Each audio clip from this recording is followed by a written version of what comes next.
I'm Rick Campbell. I'm the facilities manager here at Bethesda Community Church, and I've been here for 20 years. The unique thing about Bethesda Church is that we're not just a church. It's that we have a school and a preschool here, 450 kids in our K through 12 school, another 200 in the preschool, and when you add in church staff and teachers, we've got about 800 people in the building Monday through Friday. So as a result, security is really of utmost importance to us, and it all working correctly is a big part of that.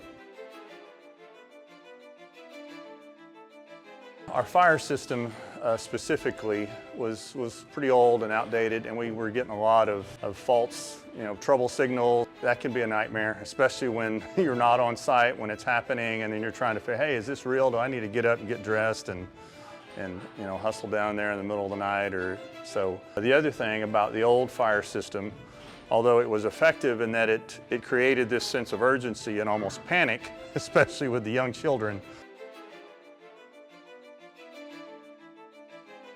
The new system doesn't create that sense of fear and panic that I think especially the kids were dealing with, but it's still very effective.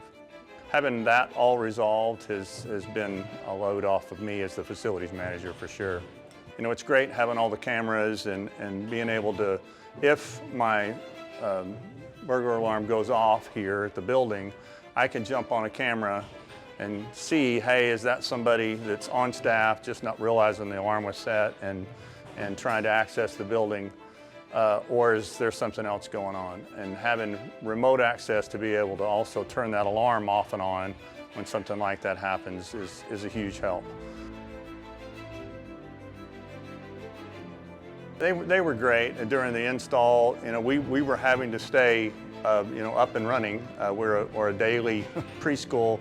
And they were able to, shift and work on the fly and work around the kids and get things done in a timely manner. Part of the reason for the upgrade for us was we opened a new building for our preschool with 8 new classrooms, and the integration of the old and the new has been flawless, and everybody's real happy with the end result. I'd say, we struggled on the front end about whether or not it was going to be worth it to spend the money to go to the bigger, better system with more bells and whistles, and it was well worth it. Everybody's been happy with the end result, and I'd recommend it for sure.